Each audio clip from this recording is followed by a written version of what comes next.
என்ன செய்ய போறாங்க இந்திய அணி? பூம்ரா வந்து 3 டெஸ்ட் தான் விளையாடுவேன் அப்படின்ற மாதிரி சொல்லியிருக்காரு.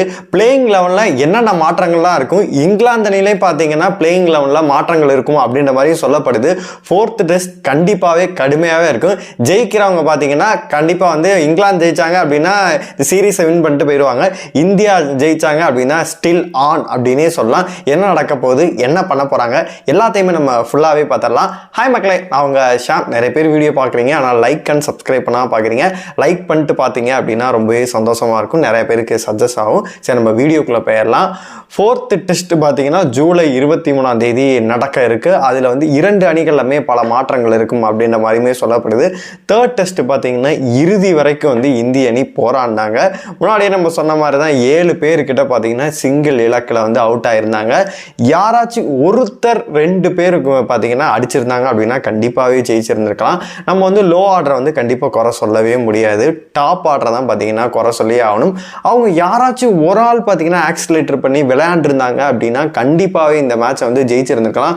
2-1 அப்படின்ற ஒரு இது இருந்துச்சு அப்படின்னா அடுத்த மேட்சுக்கு வந்து பூம்ரா தேவையே கிடையாது.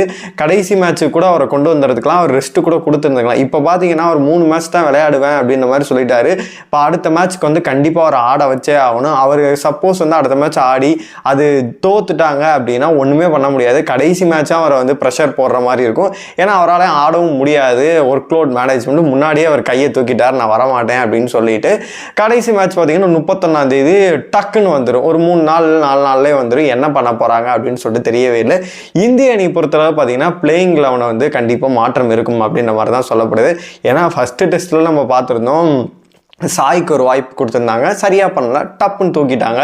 சர்துல் தாக்கூருக்கு ஒரு வாய்ப்பு கொடுத்தாங்க, 6 ஓவர் கொடுத்து ஏதோ பண்ணிகிட்டு இருந்தாங்க, பார்த்தீங்கன்னா அவரையுமே தூக்கிட்டாங்க. அங்கு சாமிக்கு 2 வாய்ப்பு கொடுத்தும் பார்த்தீங்கன்னா சரியாக அவரால் பண்ண முடியல. பிரசித் கிருஷ்ணா அவர்கள் ஓவர் விட்டு கிழிஞ்சிக்கிட்டு இருந்துச்சு, அதனால் அவரையும் பார்த்தீங்கன்னா ட்ராப் பண்ணிட்டாங்க. இப்போ பார்த்தீங்கன்னா எல்லா ஃபோக்கஸும் ஒரு சைடு திரும்பி இருக்குது. யார் அப்படின்னு கேட்டிங்கன்னா கருண் நாயருக்கு வந்து சான்ஸ் வேணும்னு கேட்டு வந்தார். ஏ டீமில் ஆடும்போது பார்த்தீங்கன்னா வேறு லெவலில் வந்து 200 அடித்தார். அப்படி இருக்கும்போது வேற மாதிரி ஒரு பர்ஃபார்மன்ஸ் வந்து யங் டீமோட விளையாடும் போது வேற மாதிரி ஒரு பர்ஃபார்மன்ஸை கொடுத்தார். அப்படி இருக்கும்போது சரிப்பா 8 வருஷத்துக்கு அப்புறமேட்டு ஆடுறார், இவரை நம்பி நம்ம போகலாம் அப்படின்னு சொல்லிட்டு தான் பார்த்தீங்கன்னா மீண்டும் வந்து 6 இன்னிங்ஸ் வந்து அவருக்கு வாய்ப்பு கிடைச்சிருக்கு. அதில் ஒரு அரை சதம் கூட அடிக்க முடியல. இல்லை டக்கு 16, 20, 30 இந்த மாதிரி 40 அந்த மாதிரி ரன் தான் கொடுக்குறாரு. அதுவும் இல்லாமல் பார்த்தீங்கன்னா ஷார்ட் பால் அதெல்லாம் பார்த்தீங்கன்னா ஆடவே மாட்டேங்கிறாரு. பவுன்ஸ் போட்டால் பார்த்தீங்கன்னா தப்பிச்சு ஓடினா போதும் அப்படின்ற மாதிரி தான் நினைக்கிறாரு. நேக்காக வந்து விளையாண்டாரு. ஒரு ரிஸ்க் எடுக்கணும் அப்படின்ற மாதிரி அவர் பார்க்கவே மாட்டேங்கிறாரு. அதை பற்றி தான் எல்லாருமே, நான் மட்டும் கிடையாது, நிறைய கிரிக்கெட் அனலிஸ்ட் அப்புறமேட்டு பார்த்தீங்கன்னா சாணக்கியர்கள் ஆரம்பித்து கமெண்ட்ரேட்டு எல்லாருமே அவர் என்ன பண்ணுறாருன்னா அவர் பர்டிகுலர் பாலை மட்டும்தான் ஆட பார்க்குறாரு. ஒரு சில பாலை வந்து தொடவே மாட்டேங்கிறாரு, பயப்படுறாரு அப்படின்ற மாதிரி தான் அவர் மேலே விமர்சனங்களும் வைக்கப்படுது. அதனால் வந்து நான் வந்து அவரை என்ன சொன்னேன் அப்படின்னு கேட்டிங்கன்னா, நான் எல்லா மேட்ச்லேயுமே வந்து மீண்டும் வாய்ப்பு கொடுக்கலாம். மற்ற யாருக்கும் கிடைக்காது, மற்ற எல்லாத்துக்கும் கூட கிடைச்சிடும் ஈஸியாக, எப்படியோ பண்ணிடுவாங்க. இவருக்கு வந்து இந்த டெஸ்ட்டை விட்டுட்டா, இந்த 5 மேட்ச் தான், இந்த இதை விட்டுட்டா அதுக்கப்புறம் வாய்ப்புகள் கிடைக்காது. அதெல்லாம் மீண்டுமே இந்த இது ஃபுல்லாகவே கொடுக்கலாம் அப்படின்ற மாதிரி தான் நம்ம சொல்லிகிட்டு இருந்தோம். ஆனால் நம்ம சொல்லி நடக்க போகிறது கிடையாது. கௌதம் மாம்சா இருக்கட்டும், டீமாக இருக்கட்டும், குஜராத் அணியில் இருக்கவர்களுக்கு நல்ல வாய்ப்புகள் கிடைக்கும். அப்படி இருக்கும்போது கண்டிப்பாக எனக்கு வந்து வாய்ப்புகள் கிடைக்காது அப்படின்ற மாதிரி தான் தோணுது. அந்த இடத்துல வந்து அந்த பிளேஸ் வந்து க்ரூசியலான பிளேஸ் அப்படின்னே சொல்லலாம். ஒரு சாய் சுதர்சன் மீண்டும் ஆட வைக்கலாம், அபிமன்யு ஈஸ்வரன் இருக்காரு, ஸ்ரேயஸ் ஐயர் இருக்காரு, ருத்ராஜ் கெய்க்வாட் இருக்காரு. இந்த மாதிரி பார்த்தீங்கன்னா ஒவ்வொரு இடத்துலையும் வந்து 10 பிளேயர் வந்து பார்த்தீங்கன்னா நம்ம இந்தியன் டீமில் இருக்காங்க. டெஸ்ட்டில் எப்படின்னா நீங்கள் T20 எல்லாம் போனீங்க அப்படின்னா வேறு லெவலில் பிளேஸ் இருக்குது.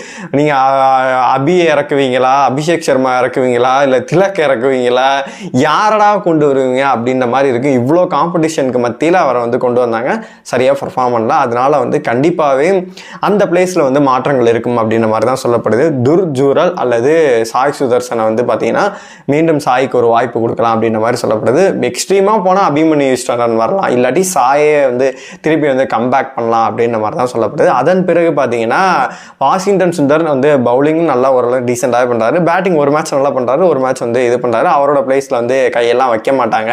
இப்போ என்ன பண்ண, பூம்ரா இந்த மேட்ச் ஆடுறாரா இல்லையா அப்படின்ற ஒரு விஷயங்கள் தான் போயிட்டு இருக்கு. சப்போஸ் அவர் ஆடலை அப்படின்னா ஹர்ஷ்தீப் சிங் வந்து பார்த்தீங்கன்னா ரெடியாக வந்து துண்டை போட்டு நான் இருக்கேன் மாப்பிள்ள அப்படின்னு சொல்லிட்டு இருக்காரு. அதனால அவருமே கண்டிப்பாகவே ஆட வைப்பாங்க. அதுக்கப்புறம் நிதிஷ்குமார் ரெட்டி பவுலிங் 1-2 விக்கெட்டுகளை எடுக்க முயற்சி பண்ணாலுமே கூட விக்கெட்லாம் எடுக்கிறார். அப்படி இருந்தாலும் அவரை என்ன பொசிஷனில் வந்து கொண்டு வந்தாங்க அப்படின்னா, இந்திய அணியை பொறுத்தவரை ஒரு ஆல்ரவுண்டர் பொசிஷனாக தான் அவரை வந்து பார்க்குறாங்க. ஒரு ஹர்திக் பாண்டியா இருந்த ஒரு பிளேஸில் வந்து பார்த்தீங்கன்னா இவரை பார்க்குறாங்க. அப்படி இருக்கும்போது அதை சரியாக பயன்படுத்திக்கிட்டாரா அப்படின்னு கேட்டிங்கன்னா 0 அப்படின்னு தான் சொல்லணும். பேட்டிங்கில் வந்து சுத்தமாக வந்து கான்ட்ரிபியூட் பண்ணவே மாட்டேங்கிறாரு.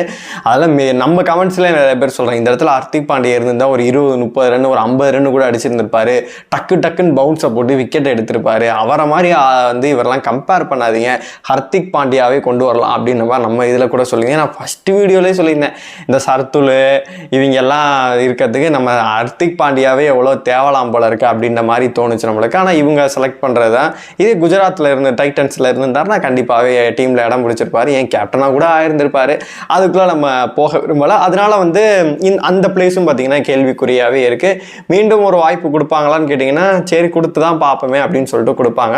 ரிஷப் பண்டை பற்றி இவர் கேப்டன் வந்து சொல்லியிருக்காரு, சுமன் கில். அவர் கையில் இன்ஜுரி ஆச்சு, அது இப்போ வந்து ஃபிட்டாகவே இருக்காரு, சூப்பராகவே இருக்காரு. அதனால கண்டிப்பாகவே பார்த்தீங்கன்னா அடுத்த மேட்ச் ஆடுவார் அப்படின்ற மாதிரி ஒரு பாசிட்டிவான அதை சொல்லியிருக்காரு. ஓப்பனிங் டாப் ஆர்டர் ரொம்ப சொதப்பிட்டு இருக்கு. அதில் வந்து பார்த்தீங்கன்னா கருண் நாயருக்கு பதிலாக சாயோ இல்லை அபிமன்யு ஈஸ்வரனோ இல்லை வந்து துர்ஜூரல் யாராச்சும் ஒரு ரீப்ளேஸ்மெண்ட் பண்ணாங்க அப்படின்னா கண்டிப்பாகவே நல்லா பர்ஃபார்ம் பண்ணாங்கன்னா இந்திய அணிக்கு ஒரு நல்லாவே இருக்கும். பேட்டிங் ஓரளவு அமைஞ்சிருச்சா, பவுலிங்கை பொறுத்தவரை எந்த ஒரு குறையுமே இல்லை. சிராஜ், ஆகாஷ்தீப் அண்டு பார்த்தீங்கன்னா பூம்ராவும் கை சேர்ந்தாங்க அப்படின்னா 3 கைகள் சேர்ந்து நல்லாவே பர்ஃபார்ம் பண்ணி கொடுத்து பார்த்தீங்கன்னா விக்கெட்டுகளுமே எடுத்துறாங்க. அப்படியே நம்ம கட் பண்ணோம் அப்படின்னு இங்கிலாந்து அணியை பொறுத்தளவு ஷோயின் பஷீர் பார்த்தீங்கன்னா அவருக்கு வந்து ஃபிங்கர் இன்ஜுரி ஆச்சு. அதோடையே பார்த்தீங்கன்னா பவுலிங்கை போட்டு கடைசியில் கலட்டி கொடுத்துட்டு தான் போவேன்னு சொல்லிட்டு போனார். இப்போ வந்து பார்த்தீங்கன்னா அவருக்கு வந்து சர்ஜரி பண்ணப்பட போதான்.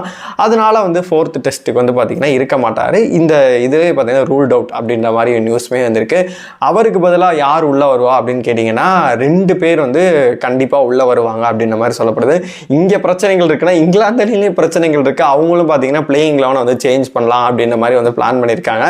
பசீருக்கு பதிலாக பார்த்தீங்கன்னா இவர் வந்து அங்கீட்சன் அவர் பார்த்தீங்கன்னா சூப்பரான வந்து பவுலிங் வந்து செம்மையாகவே பண்ணுவார். ஃபாஸ்ட் பவுலரு, டீசெண்டாக வந்து பேட்டிங் பண்ணுவார். அவரை வந்து கொண்டு வர போகிறாங்க. அதற்கப்புறமேட்டு பார்த்தீங்கன்னா நம்ம ஆர்சிபியோட இருந்த ஜேக்கப் பெத்தலை வந்து ஃபஸ்ட்டே வந்து அவரை எதிர்பார்க்கலாம் அப்படின்ற மாதிரி சொன்னாங்க.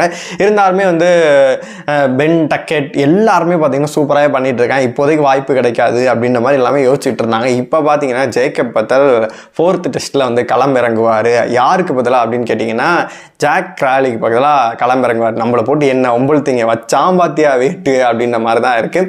ஏன் அப்படின்னு கேட்டிங்கன்னா இந்த சீரியஸ் ஃபுல்லாகவே நீங்கள் எடுத்து பாருங்கள், 3 இதில் வந்து ஒரே ஒரு மேட்ச்சில் மட்டும்தான் பார்த்தீங்கன்னா 65 ரன்கள் அடிச்சிருப்பார். மற்ற எல்லா இதுலேயும் வந்து 0 ஒரு 18 அந்த மாதிரி பார்த்தீங்கன்னா ரொம்ப லோவாக அடிச்சிருப்பாரு. இவரை ஸ்டார்ட் பண்ணி கொடுத்தா தான் பார்த்தீங்கன்னா அடுத்து வர பேட்ஸ்மேன் வந்து ஓரளவு நிற்க முடியும். ஓப்பனிங்கே வந்து பட்டுன்னு கலண்டுருது. அதனால் வந்து டாப் ஆர்டர் கொஞ்சம் வீக்காக இருக்குது அப்படின்னு சொல்லிட்டு அவங்களுமே யோசிக்கிறாங்க. யங்ஸ்டர் வேற, ஒரு ஆல்ரவுண்டர் வேற, இப்போ பசீர் வேற இல்லை, ஸ்பின் வேற போடணும்.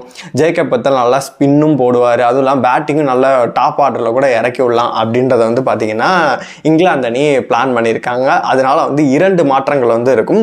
பசீர் வந்து கண்டிப்பாக விளையாட மாட்டார். அதுக்காக ஜேக்கப் பத்தல அந்த அன்கீட்சன் 3 பேரும் 2 பேரும் பார்த்தீங்கன்னா களமிறங்க போகிறாங்க. நம்ம என்ன சொல்லிக்கிட்டு இருந்தோம் அப்படின்னா இந்திய அணி வந்து நல்லா சூப்பராக இருக்குது, அவங்களும் நிறைய குறைகள் இருக்குன்னா அந்த குறைகளை பார்த்தீங்கன்னா கரெக்டாகவே அட்ரஸ் பண்ணிட்டு நாங்கள் செய்கிறோம் அப்படின்னு சொல்லிட்டு பார்த்தீங்கன்னா இங்கிலாந்து அணியும் செஞ்சுருக்காங்க. என்னை பொறுத்த வரைக்கும் பூம்ரா ஆடி தான் அவனு வேறு வழி கிடையாது. ஏன்னா ஒரு 7-8 நாள் கிட்ட பிரேக் இருக்குது. அதனால் ஆடிட்டு 5th டெஸ்ட் வேணால் ரெஸ்ட் இது பண்ணுவார். ஒரு மேட்ச் நம்ம 336 ரன் ஜெயிச்சப்போ பூம்ரா இல்லாப்பவே ஜெயித்தோம்.